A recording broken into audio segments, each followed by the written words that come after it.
Hey, fourth graders. Today we are going to continue with our unit of poetry, and we're going to be talking about mood. So a lot of us have heard the word mood. We've heard mood in some of our books, right? We've talked about Tiger Rising, that the mood was kind of sad. We've talked about the mood of Number the Stars, again, that it's a somber and a sad and fearful meaning. Well, the meaning of what's going on, the mood of Number the Stars, but we haven't really talked about mood in poetry. We've talked about figurative language, right? And we've talked about similes and metaphors and idioms and onomatopoeia, but we haven't really talked about mood yet. And mood is what a piece of literature makes the reader feel. And so authors, when they write things, they write them very intentionally. And so poetry is one of those cool types of literature that want to evoke a feeling or emotion. Poetry truly is for entertainment, and it's to make us feel. So we're going to watch a quick video on mood in literature in general, and I'm going to pause it towards the end because there's things that we don't need in that video. And then we're going to look at our next poem called The Butterfly's Ball and the Grasshoppers Feast. And it's one of my all-time favorite poems. And I can't tell you why yet, but hopefully you guys will like it as much as me. So I'm going to play our video on mood, and then we're going to go ahead and look at our poem. And we're going to read our poem 4 or 5 times together. Remember, we talked about close reading at the beginning of the unit. We read it the first time for understanding, and then we keep reading it with different lenses or different ways to look at it. Okay, so here we go. Go ahead and watch the video, and I'll be back with you in a few.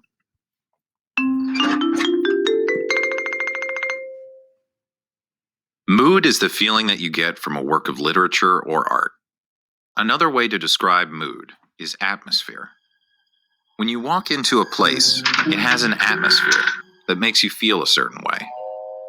When you walk into a story, it too has an atmosphere that makes you feel a certain way. The mood of a story can be calm, annoyed, frantic, joyful, gloomy, romantic, hopeful, or tense. How might you describe the mood of this video right now? Sweet and playful, right? How about now?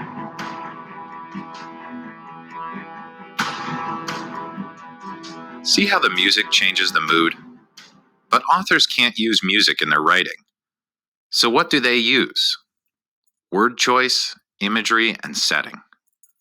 Let's look at some examples. Listen to this sentence. The bloodthirsty lion stalked the savannah, hungrily eyeing the helpless creatures around him. Pay attention to the circled words. What mood do they create?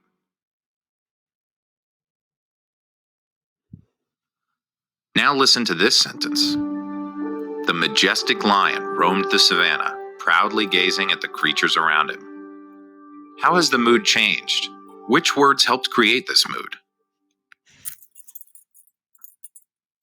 Good writers pull readers into the world of a story by using vivid language that appeals to the 5 senses. This imagery is crucial to establishing a mood. See if you can find the imagery in this sentence. The wooden bat slipped in Emily's sweaty palms as she stepped up to home plate, the sun glaring down on her like a harsh spotlight. The crowd's piercing howls and jeers caused her heart to thump in her chest. What mood did these images create?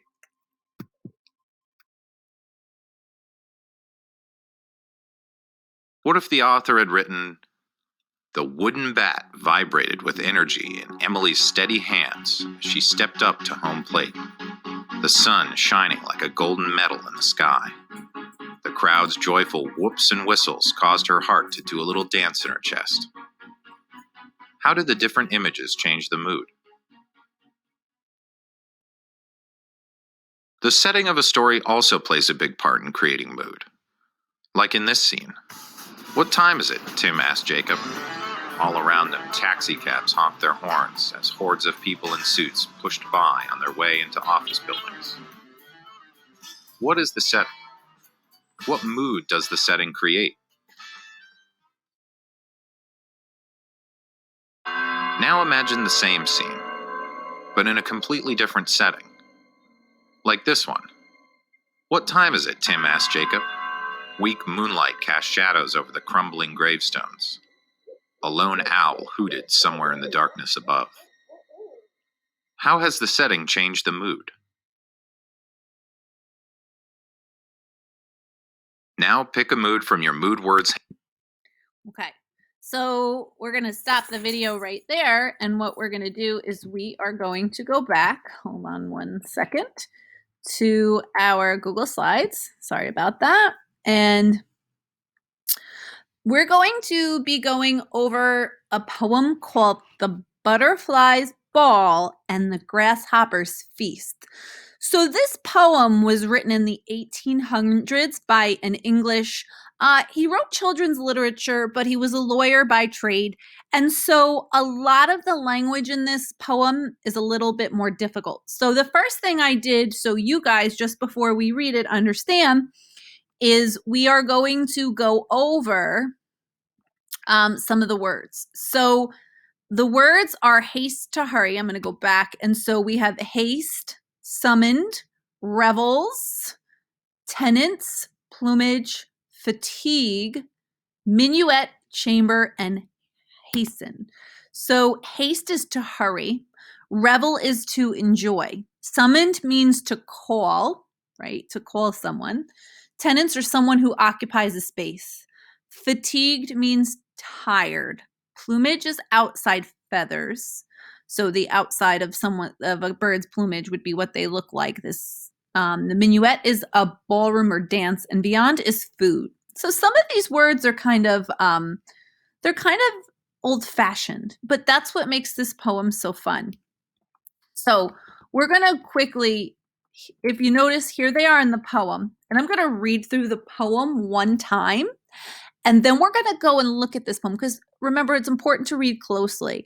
We're going to read through this poem one time and kind of gauge how we understand it as a whole. And then we're going to go through and we're going to really look closely at the figurative language, because that's part of the word choice. So the author talked about the word choice and the imagery.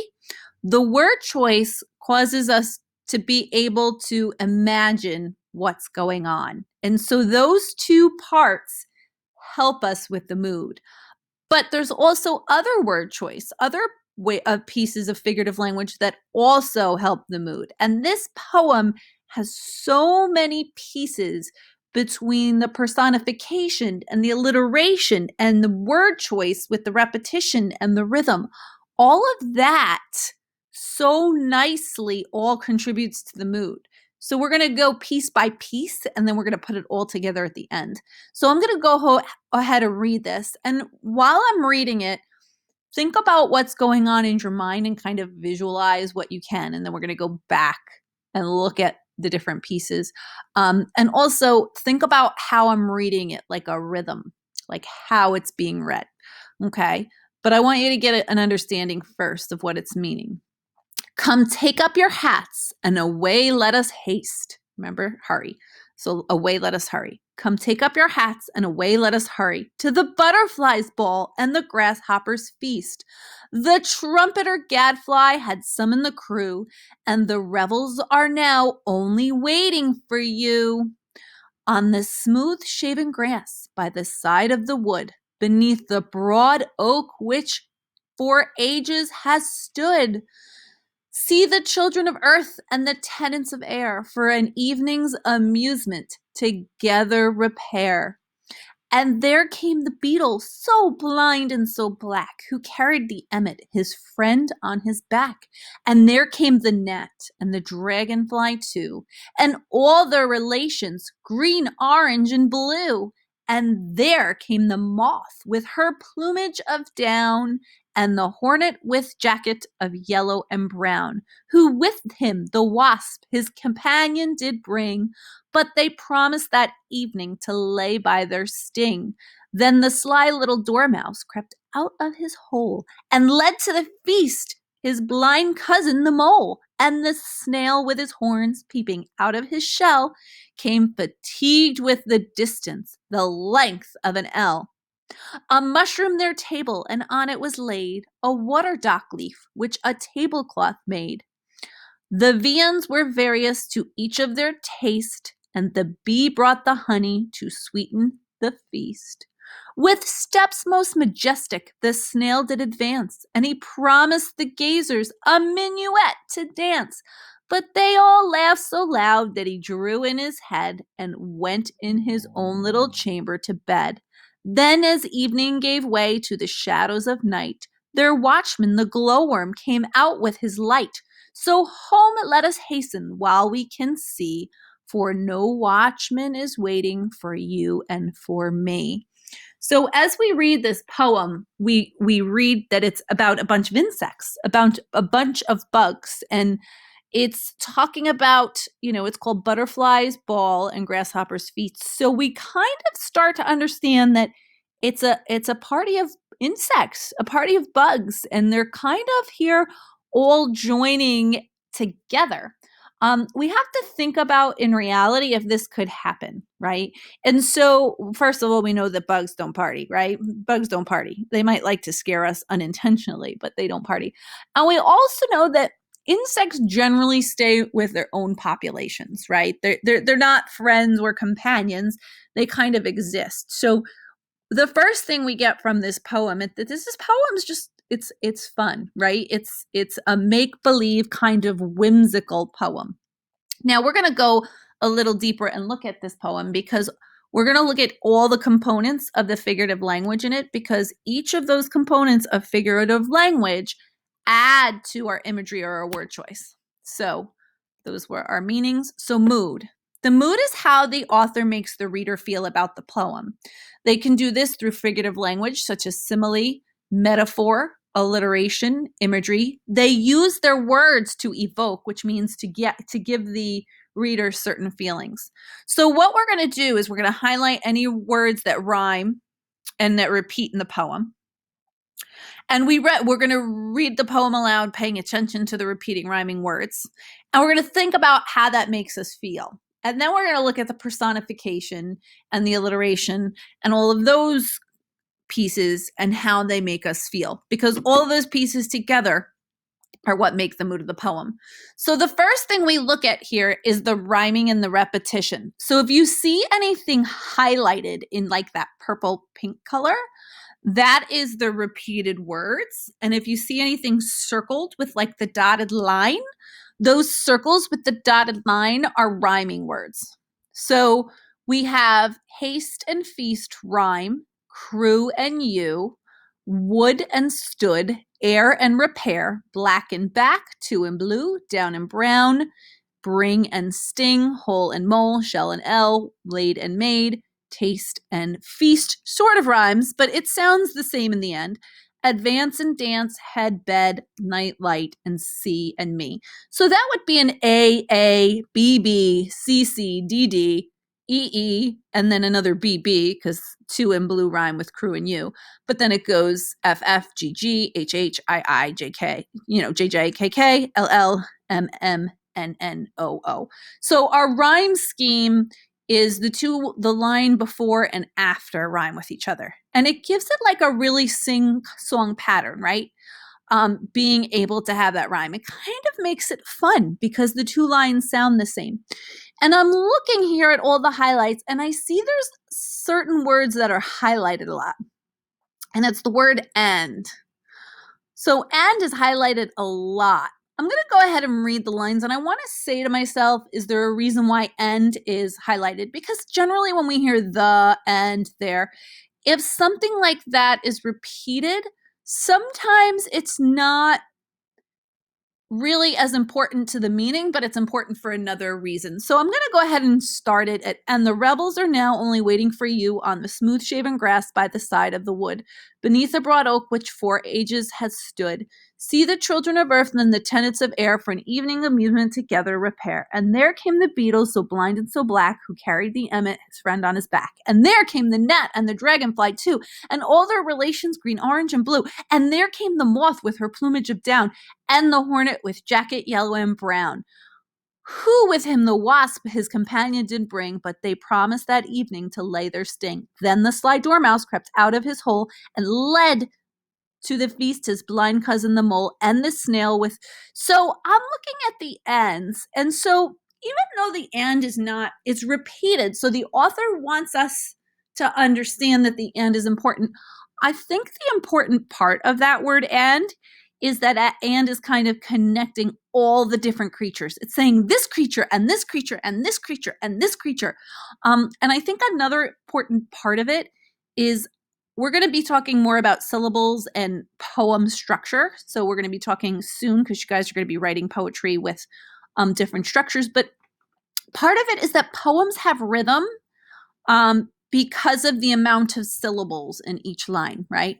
So, for example, the word dog is one syllable. I know you guys have clapped syllables out when you're little. The word butterfly would be butterfly. So I'm clapping the syllables. So a lot of the time in poetry, syllables kind of match. So I think the amount of syllables, it might help with the amount of syllables in the lines of the poem. And I think that's important because I think that that kind of makes that sing-songy kind of fun, whimsical mood that I think this poem has.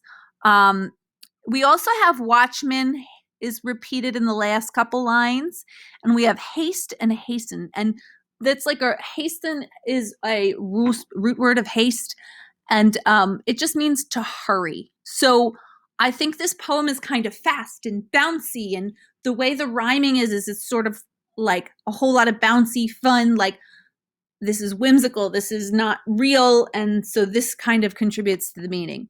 So I want to go ahead and look at my other figurative language because I want to see if they all contribute also to having that fun mood and see if it helps. So this poem has a lot of personification.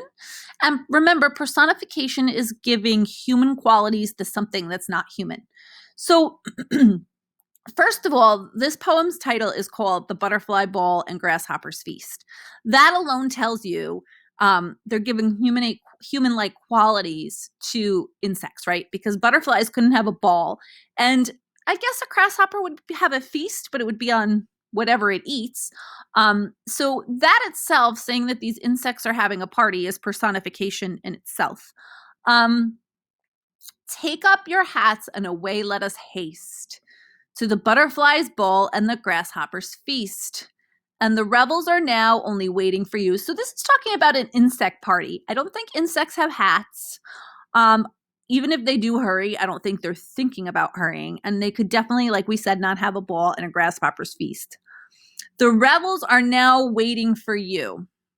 So I think that one actually should have been over by waiting for you. It should have been highlighted. I think it moved. But like an insect is not going to wait for you, right? It's an insect. On the smooth shaven grass by the side of the wood beneath a broad oak for which ages it stood. So a oak tree is not standing. Bugs cannot have an evening of amusement together. They kind of exist and they're kind of there. Then we're going to skip over. So if we notice, we have the first stanza, the second stanza, the third stanza doesn't have so much. It does talk about the emmet had a friend. I didn't highlight that one, but we could probably note that an emmet can have a friend. So it's giving human-like qualities, having friends, and their relation stands for their relatives. So insects, if they are beetles, it doesn't mean they're all relatives just because they're different colors. So that stanza also has more personification. And there came the moth with her plumage of down, hornet with a jacket of yellow and brown. So a hornet can't wear a jacket. I mean, hornets don't wear jackets. Yes, their colors are yellow and brown, but it's not necessarily a jacket. I mean, I guess we could call it a yellow jacket, which is why it might have its name. But if we really think about it, who with him the wasp his companion did bring, but they promised that evening to lay by their sting. I don't know if a hornet or a wasp will ever look at you and say, I'm going to promise not to sting you. If you're in that insect's way, it's automatically going to sting you. Well, not necessarily. If you bother it, it might sting you. So promising is a very human-like quality. a dormouse in the next stanza cannot be sly, right? That's a human quality. And the cousin, the mole, there's really not relation. I mean, animals could be related as in, we have cousins and brothers and things like that, but that's really a human title. This next one I like, a mushroom their table, and on it was laid a water dock leaf with a tablecloth made. The viands, which were the food, were various to each of their taste. So it's basically saying these insects used a mushroom as a table, and they put a tablecloth, and they had all different types of food, and they were entertaining each other. We basically know that this is not a possibility. It's a whole lot of fun, and I love envisioning or imagining that. And then in the end, it says, promise the gazers, which are the people who looking on, a minuet to dance, which is a type of dance. They all laughed so loud that he drew in his head. The insects aren't going to laugh. So here's the deal. This personification is so amazing in this poem, and it really helps us make these characters in this poem come to life. And it makes us see these insects almost like people, like we know, right? We're able to relate to them, and it makes them, they're so fun. They're having this party, they're dancing, they're bringing their friends, they're talking about food. This poem is funny. This poem is fun. It's silly. It's a good time. So the repetition and the rhythm that we talked about is kind of back and forth, right? It goes back and forth with the rhythm between how things are repeated and with what the rhyme is. And it's kind of like sing-songy. We said it's bouncy, but even the personification gives us a whole idea of like, this is a fun party. I don't know about these insects, but I want to hang out with them. And then we even look at, we have a little alliteration here. Butterfly ball, the B and B, blind so black, watchman with glowworm, right? So alliteration is repeating first letter sounds. And so there's not a lot in this poem, but the ones that are contributing to that bouncy, fun feeling, okay? So that figurative, and it's helping between the personification and the rhyming. It's really helping us visualize, right? Our imagery. It's making us picture in our mind what's happening. So I am going to pull this back up, and I'm going to kind of look at the definition of mood again. But this time I'm going to be thinking about the imagery. So the mood is how the author makes the reader feel about the poem. They can do this through simile, metaphor, alliteration, imagery. So part of imagery in poetry has to do with the setting. So when we watch this video here, right, we watch this video, it talked about the setting and the word choice. So word choice has to do with the figurative language. So if we look at this, this figurative language such as simile, metaphor, all of this has to do with word choice. But there are other, and I need to add personification into that. I don't have it right here, okay? So the author chooses to paint a picture with their words, right? So all of these devices help us picture what's going on in the setting. It helps us picture the characters. We also have rhythm and rhyme. I'm going to go here. Rhythm and rhyme could also contribute to the mood. And we said in this poem that it made it kind of sing-songy and fun and silly. So these are some things that we look at to kind of think about the mood of something. Now, I know I've taken up a lot of your time, but this poem is so cool. I'm not going to go back and say it's not because it's fun. I hope you enjoyed it as much as I did. So now what you're going to do, boys and girls, is you're going to go to your quiz that looks like this, and here are some questions for you to answer. Now remember, I'm going to tell you again, when you put in your name and you put in any open answers, it's going to mark it wrong because you guys keep leaving comments in everybody's comment section. Don't worry about it. Just keep going, all right? All right, guys, I will see you later. I'm looking forward to see what you guys come up with the mood.